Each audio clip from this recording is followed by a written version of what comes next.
Welcome to a new episode of the Guru's Perspective. And today I want to discuss a few things, basically get you updated and let you know what's going on in the NBA and catch you up with the NBA finals. I wanted to also talk about some of the things that was going on in the NFL, some of the updates around the mandatory training camps, just in case you wasn't aware. And I wanted to tell you one of my craziest stories that I've ever heard before in any professional sport. This was something that I've heard rumors of. It was a myth, and I'm thinking, oh, I don't believe it. I seen it with my own eyes on the MLB network and still didn't believe it until this brother actually came out and told the truth and told us his full story and what he was thinking and what was going on as this event occurred.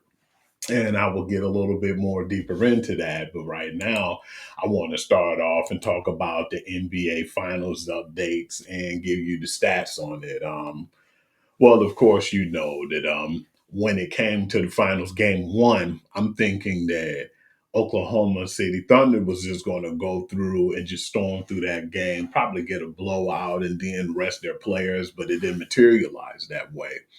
The craziest part about everything that what happened was they were up pretty big too. They were up by like 15 points going into that fourth quarter, and they gave up that huge lead. I was really surprised because I thought it was going to be a little better than what we seen. It was a really good game. Don't take nothing from that. It was very exciting. And this series was much better than what I thought it'd be because I thought that it'd just be, just clear blowouts and OKC would be in the driver's seat. But after the shocking game one loss, Oklahoma looked like their regular selves in the second game in a blowout victory. The Indiana Pacers went home and handled business. They won in the next game. And when they won, they were up 2-1. And I was thinking, okay, maybe they're going to give me a run for my money right now. After this occurred, of course, they ended up losing the game. They were up 10 points in the fourth quarter and they got stunned because, the Shai Gilgeous-Alexander effect. He went off in that fourth quarter. I think he scored 15 of his 24 points. Or no, let me rephrase that 15 of his 34 points in that victory. And after that game, of course, we had game five. Most times the game five determine everything. And those game fives, if you win, most times you go on to win, the NBA finals. Statistically, it's very high rated that whoever win game five normally goes on to win if you're up in, or better yet, if you're tied in the series. So that being said, I want to talk about a few things and give some of the updates now. Since I did that, I want to talk about and get into the score of the game. It was pretty much a blowout from the beginning. They were going back and forth at first, and whenever the Indiana Pacers tried to, mount a comeback, then the blowout to get real. It'd be a 3-point basket or something that was going on. In this series too, I would like to admit it's a little touchy feely. I've been seeing some of the things, and I said, okay, you called a foul on this particular play, but you're not calling the foul on that play.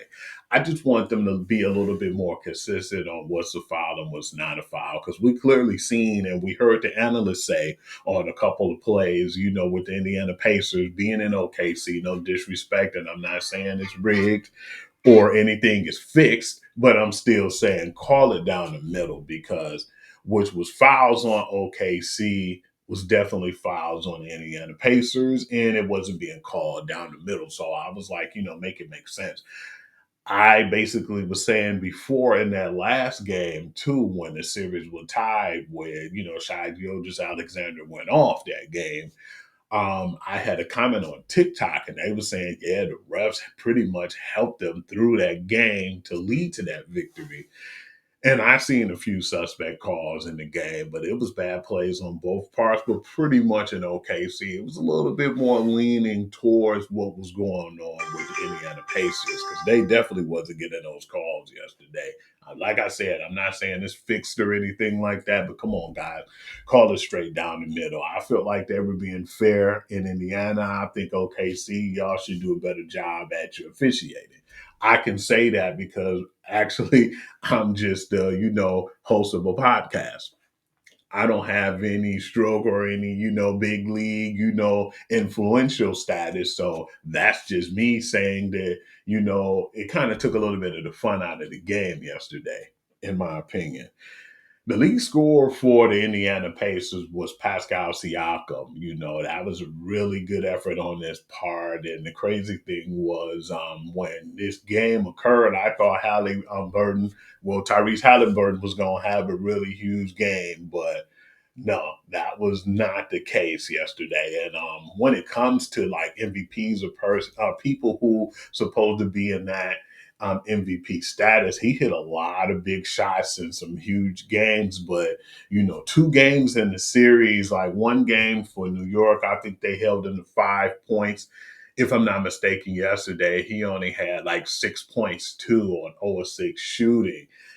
They have to do a better job of finding him. But at the same time, if you want to be one of these big time players and, all star and get that status and that credential, you got to step up in the big games. Because I know at the beginning of or in the season, they had a vote, and it was voted by his peers that he was one of the most overrated players. And he's definitely trying to prove them wrong in the finals right now. But you can't do what you did. In the New York series, I understand you had a rough game, but in the finals on the biggest stage of them all, you can't just disappear. I'm not giving I'm not giving enough credit to what was going on with, OKC. They had a stifling defense, but some of those plays was iffy too. It was some plays that could have been called fouls. It wasn't fouls. And that's what I'm saying when it comes to the officiating. You guys got to get it together, because I had OKC in 5. So it's not like I'm like, oh, I'm a pro, Pacers fan or anything. I definitely felt like from most of the season, OKC was one of the best teams. And at the time, I had them in Boston going up against each other, but that's a whole nother story. I want to go on and I want to talk about the biggest player, or the player who I didn't even think was going to do this in the game. Jalen Williams, man. Jalen Williams stepped up the game, before, and he really stepped up in this game. I wouldn't be surprised if this like a debate who's going to be the finals MVP, because when they needed Jalen Williams, he's really been stepping up. Even when, Shai Gilgeous-Alexander wasn't doing that great in the last game. Of course, in that game 4, he came alive in the fourth quarter, but Jalen Williams held it down that whole game. So he was more consistent at that point. He had 40 points on the night, and Shai Gilgeous-Alexander had 31 points and 10 assists. But yeah, Jalen Williams and his emergence ended up making that a blowout victory. It got close, and it got a little too close for comfort at one point in the fourth quarter, but that final score was a blowout victory. OKC 120, and the Indiana Pacers had 109, and they're one game away from elimination. I want to get on and I want to talk about some stats too, and some crazy things that's going on right now in the NBA Finals. I don't think this is going to materialize now, but you can never say never. James Wiseman played 4 minutes and 28 seconds with the Pacers this year, but he could still get a ring if they win. After scoring 6 points with the Pacers in the opening game, Wiseman tore his Achilles and was traded at the deadline to the Toronto Raptors, and he was waived by them, and his season was done. Wiseman could become the first two-time NBA champion from the 2020 draft class, ahead of Anthony Edwards, LaMelo Ball, or Tyrese Wiseman. None of these three players can say that they accomplished this goal right now in their NBA career. So that's crazy. A guy who barely played and been pretty much injury prone was drafted by the Golden State Warriors, and you know how that went. He's been flip flopping around the whole league. But if Indiana can be able to come and mount a comeback in this one and rally and win this series, he could get 2 NBA rings. So that's crazy. Rick Carlisle was born October the 27th, 1959. And Mark Dardenall was born February the 23rd, 1985. The age gap of 25 years and 119 days is the largest between two head coaches meeting in the NBA Finals.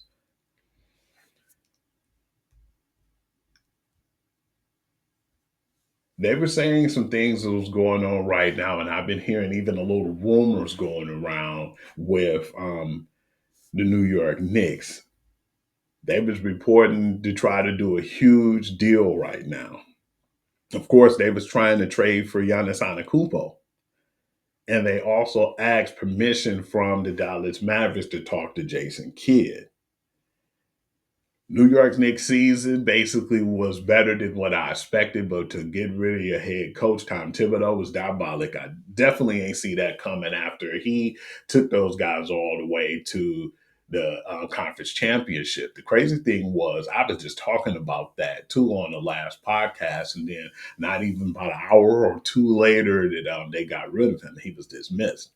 What I was saying was he just don't really play enough of his players. But when your players is not really up to par and can't play up to NBA status when the spotlight's on them, hey, you only can play what you have. And I don't really feel like that's his fault. He used what he had.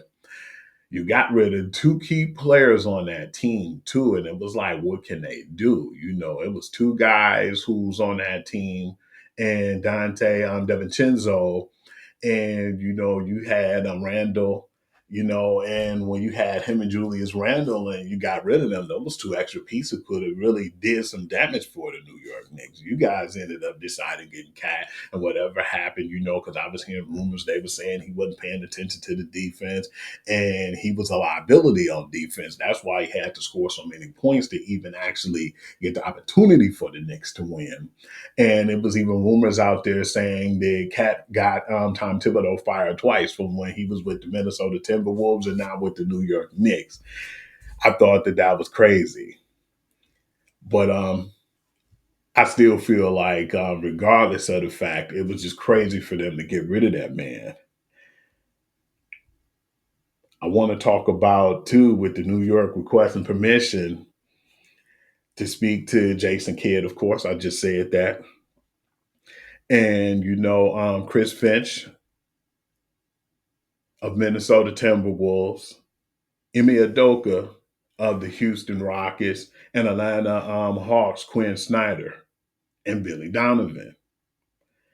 When they tried to get permission, they were all rejected. I kind of felt like, when you got a team like the Dallas Mavericks with a high quality coach like a Jason Kidd, and then you have a really good coach in Minnesota with Chris Finch and M.A. Udoka, who's really a great coach. You see what he's been doing with a really bad Houston Rockets team. I think we were number one in the draft, and the Houston Rockets was number two. So we were just as bad as the Houston Rockets, but both of the teams are on the come up, and I see good things for them in the future, the Pistons and the Rockets. But to have M.A. Udoka on that team, though, I feel like he's one of the best coaches in the league. But you kind of figure that after what happened with Tom Thibodeau, that none of these coaches was going to budge and they weren't going to want to have to deal with New York. So I agree with none of them people, going over there and even talking to them. And I would have denied it myself. We still trying to figure out what they're going to do over there, because it was a huge mess once they got rid of Tom Thibodeau. Because what direction you going in now and who you going to actually get as coaches, because none of these coaches even want to deal with that. They seen what happened over there and they don't want to get involved. And I'm with them on that. I want to talk about Shai Gilgeous-Alexander. He has an NBA record for the most points ever by a player in the first two career finals games. On Thursday night, he scored 38 points in a 111 110 loss in the first game that they played at home versus the Pacers. Then Shai Gilgeous-Alexander had 34 points in the blowout victory in game two. The total he scored in his first two NBA Finals games is 72. The player who had the second most points in his first two finals games, was Allen Iverson with 71. And then third, of course, the GOAT himself, Michael Jordan. He scored 69. This might be one of the craziest NBA final stats so far to me, in my opinion. Tyrese Halliburton nearly had a triple double in the Pacers game three win with 22, 9, and 11. But the crazy part is he didn't even shoot a single free throw. In fact, at the time, Halliburton hasn't shot a single free throw in the entire NBA Finals through 3 games. SGA shot 26 free throws already in 3 games in the finals.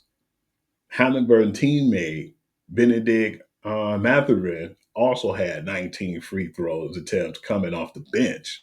So that's crazy because at the time, if they would have been able to pull off that victory when they were up, they could have definitely took a really huge lead. But since that didn't happen, and that's in the rear view, I'm gonna still give these stats. In NBA history, only free throws from one Finals MVP who shot single-digit free throws was New York Willis Reed. So if Halliburton is kept off the free throw line and the Pacers win 2 more games, it can happen. This might be the most ethical Finals MVP of all time. Halliburton made his first free throw in game 4 with 26.3 seconds left in the second quarter before halftime. So that's not going to materialize. And one thing I want to talk about that scared me, it might scare the Pacers fans and some NBA fans who don't want OKC to win or who's cheering for the underdogs. This is scary. We know after the last game before they played last night in game 4, Halliburton was suffering a calf injury. And, they said he was still going to play, and we thought that everything was fine. But I believe that that definitely affected his play, too, because his stats was really pedestrian, not of a MVP caliber player. Tyrese Halliburton in game 5 of the NBA Finals loss had 4 points. He was 0 for 6 in field goals, 7 rebounds, and 6 assists. So I apologize. I said he had 6 points earlier. This man only had 4 points and was 0 for 6 with field goals and 7 rebounds and 6 assists. He definitely didn't look like himself out there, too. So he's injured. You got to give credit, like I said, to OKC. But still, you got to look at it and say, this man's not 100%, and he's trying to play through the pain and get his team, the Indiana Pacers, their first NBA title. And same thing with OKC, because these are two franchises that playing each other right now. And this can be their first NBA Finals title. Now it looks like it's definitely a strong shift with the OKC Thunder. Like I said, I had them in 5. So, it's going to be a game 6. So we'll have to see. And his calf injury worried NBA fans after the losing and facing 1 game from that elimination. And that's how we all look at it, too. Yeah, they're going back home. But how much of an effect that he's going to have or impact in that game, we'll never know.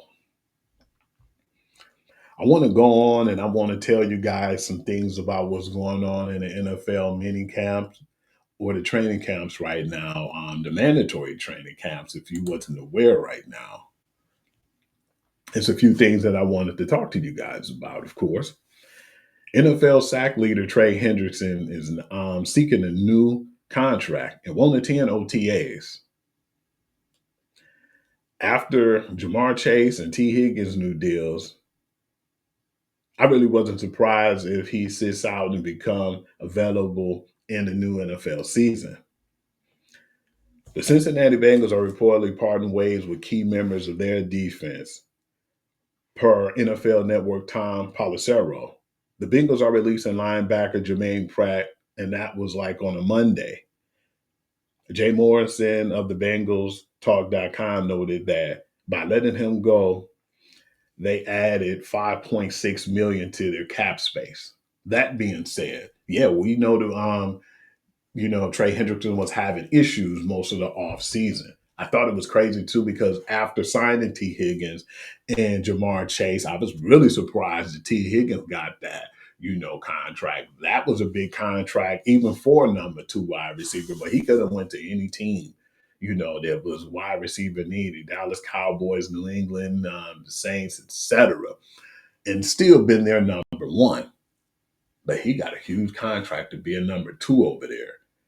And once they signed Jamar Chase and T. Higgins, I thought that was it for any type of talk with Trey Hendrickson. But now it seems like they are talking now. They got into contract talks, and to free up that cap space, it might possibly be enough because I know that they were discussing, they were wanting to give him, after him being on an $18 million 1 year deal right now before renegotiating.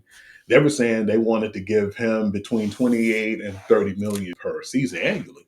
And he don't want that. He want at least that 35 million or 34.5 to 35 million that the top guys are getting right now, like your Miles Garris and your Max Crosby's. That's what he was seeking. And so right now, I think that since it's been pretty quiet and they said the conversation's been moving on, they might find a deal, or if possibly not, they can figure out what they can do with trade partners. Been pretty weird over there in Cincinnati right now, and there's more things that's going on. You know, Shamar Stewart, he didn't sign the contract yet. It's just a pretty big mess right now over there in Cincinnati. So hopefully they'll figure something out with either him or Trey Hendrickson. I want to talk about another big name player too, one of the best pass rushers that you should all know, Mr. TJ Watt with the Pittsburgh Steelers. He's also sitting out at OTAs looking for a new contract. Watt has been one of the best pass rushers, of course, in the NFL since he's, came into the league. I think that he'll be getting a deal sooner than later. I just think that they just gotta, figure out the kinks and, make enough space, whether it's, they have somebody renegotiate and get their money up front, or probably just get it in bonuses. But pretty sure that they will have that settled before the season. I would be shocked if they don't, because they reward their good players too, especially their quiet players. But unfortunately, sometimes you got to do what you got to do. People be like, some of the players, especially the receivers, are divas. But when it comes to your livelihood, you can say whatever you want because they're quick to get rid of a player and say, we're doing what's best for a team. But when the players sit out and they want to get their money because they're not getting any younger. I remember one time I've seen a player several times, Earl Thomas for one, when he was with Seattle, he ended up playing on the French. No, yeah, it was a franchise tag. Yeah, he played on the franchise tag, and when he played on that franchise tag, he wanted to play the year out and basically do what he needed to do to get a new contract. Tore his ACL, and that was it for him. So you can't get mad at the players when they're doing what's right for themselves and for their families to try to make a living. Terry McLaurin is another name that surprised me too because how well he's played with the Washington Commanders, even when they wasn't even a good team. He's always been one of their key players on the team. And he's one of the best and most underrated wide receivers in the game right now. I believe that they will get him together. I know Magic Johnson and his brass when it comes to, their teams do right by their players, but we'll have to figure out what they're going to do first. But I don't think that it's going to really be too much of a big deal. I'd be surprised if they try to trade him off. He's part of their future, and I definitely believe that he will be there with no hesitation. I was talking to you guys about Shamar Stewart too, and I want to continue to talk about that. Bengals 2025 first round draft pick Shamar Stewart still hasn't signed his rookie contract. If he remains unsigned until the 2026 draft, he could be selected by any of the other 31 teams in the NFL. If he goes undrafted, he can sign with any team he wants. And this is according to Section 6 of the CBA. I don't know if it'll get that bad. Hopefully, they'll figure something out. I know they're still focusing on, and they might be distracted with the Trey Henderson deal. But like I said, Jermaine Pratt is gone now. They might have some wiggle room to be able to still get his contract done and sign that rookie deal. But if they don't, unfortunately, what's going to happen is if he goes the whole season, which I believe he won't, without signing that contract, that he can go to another team. And that's crazy because I've never heard of that until just now. One other person I want to talk about too, pretty brief. The Buffalo Bills signed Shaq Thompson, from the Carolina Panthers, and I believe that's going to be their replacement for Von Miller. So Von Miller's still out there. Do I really feel like he still got enough in the tank? I'm not pretty sure. Unfortunately, too, he was getting caught, but performing enhancement drugs and different things like that in his career. I just don't think he'll be able to come back from that because I really thought it was huge when he went to the Buffalo Bills, and I thought that'd get them over the top, but it didn't happen that way. That's what happens sometimes when you get these free agents. It looks good on paper, but and it was good, but it just never got them over that hump. The pending extension for Cowboys defensive end Mekhi Parsons remains one of the biggest storylines left off season. Dallas owner Jerry Jones previously said they made a record offer to Parsons without his agent involved, per Clarence Hill of All City DLLS. They had a handshake deal back in March, but Jones never called Parsons' agent, David Malugata. I don't know. I be butchering people's name. I apologize if I did to confirm it. Parson talked about the waiting game on the extension. He said the longer the talks go on, the more money it will cost the Cowboys. I just had a fun fact too I want to throw out there before I tell you this crazy MLB story. Did you know quarterback Lamar Jackson only has 214 rushing yards less in his career than Christian McCaffrey? Christian McCaffrey have 6,387 rushing yards, and Lamar Jackson has 6,173. I just thought that'd be something to, give you guys a little bit of entertainment. And I want to talk about this to close up the show too. And this was something that I've heard for many years. I know my boy E Bug. I know I told it to Chuck, one of my good boys too, Charles Ruffin. I don't know if he's aware of this really. He read it, but I know me and my other buddy Adrian, man, we talked about this and we basically seen it on the MLB network. And the funny thing was I was talking to him, on Instagram and told him, man, I was watching this game with my father and it didn't look like nothing was wrong with him. I still thought it was a myth and I thought it was a lie to hear how crazy this is. But I want to get straight to it now, you guys. It was a player in the MLB, and I know a lot of people heard of this who watch baseball, but I still thought it'd be interesting for the regular viewers too. That this man pitched a no hitter. And like I'm saying right now, I'm not playing with you guys. This man pitched a no hitter while he was off speed. He had LSD in his system. And I just never heard of nothing like this before. But it was really interesting to hear. And I never really believed it and always thought that it was just hogwash. And I didn't want to really hear about it until I heard it from the man himself. And that's Doc Ellis. On June the 12th, 1970, a major league pitcher threw a no hitter while tripping on LSD. Yes, you hear me correctly. I'm telling you right now that this man was on LSD and he was on other amphetamines and he pitched a perfect game. For the people who's not aware of a perfect game, that means that he might have got some walks or something in with some of the actual players getting on base, but they never got a hit off of this man. So, I mean, that's crazy.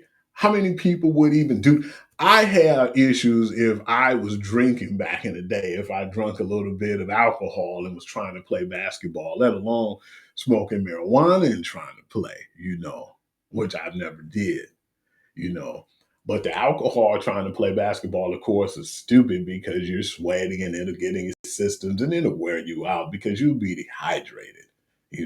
I just don't think that's a good look. You could be hungover, you could get sick on the court. That's not a good idea.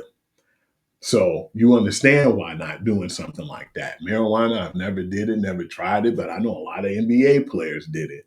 But to say that you were off LSD and you pitched the perfect game is beyond crazy. And his name is Doc Ellis Jr. He thought that he had that day off and he was telling his girlfriend at the time, she was saying, you better get ready. It's time for you to go and pitch. You have a game to pitch today. He said, no, I don't. I don't pitch until tomorrow. What are you talking about? He thought he had that day off. So he dropped some acid with his friends that day, only to find out that he was pitching. He scrambled to the airport and flew from Los Angeles to San Diego. Arrived at the stadium 90 minutes before the first pitch. Still fully hallucinating. Before the game, Doc found a fan that he knew. She always stood on the rail with a gold pouch, so he already knew what time it was when he saw her. Inside, beanies, aka amphetamines.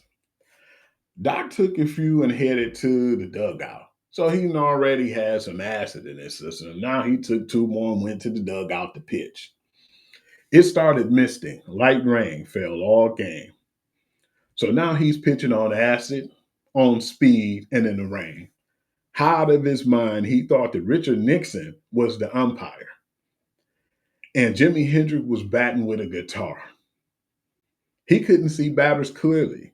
He only knew if they stood on the left or right side of the mound in this game. He thought that the ball was huge and then it got tiny. He thought that he was dodging phantom line drives. Sometimes he made a play and thought, I just scored a touchdown. The catcher had to put tape on his fingers so Doc can see the signs. Ricky Dave Cash kept saying, You got to know, no, Doc. In Doc's words, yeah, right. Ellis walked 8 pitches, hit another, threw a ball in the dirt, but no one could touch him this game. He was untouchable. His teammates was holding their breath. They knew something special was happening in this game.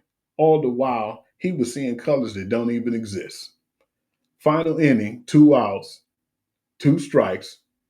Doc fired a pitch, strike three. He done it. He did it, world. And everybody who listening to this podcast know he had a no-hitter high and hallucinating on LSD. But Doc didn't remember. The next day he showed up at the stadium thinking he was pitching that day. So I think Doc feel like this was all a dream. He dreamed probably about pitching the perfect game.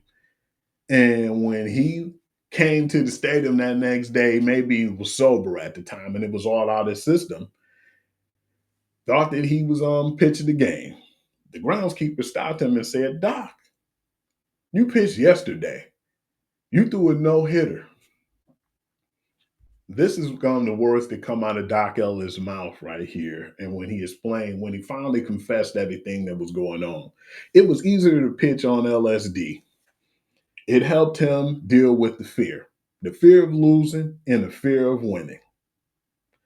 You get in the big leagues and you're just trying to stay there. For years, he kept it quiet. Teammates thought that it was a joke when he finally confessed, but Doc eventually told them the truth. I was high off Georgia Pine, Doc said. Years later, he got clean, helped other addicts recover, and he owned it. He said, hey, I took LSD every game or some type of hallucinogens or something to keep me calm.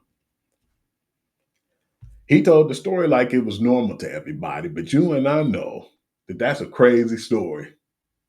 And maybe for him, it was normal. To this day, it's the only confirmed LSD no hitter in MLB history, and probably the most chaotic no hitter thrown ever. And one of the craziest stories that I've ever heard. And he's not with us today, but this is the gentleman.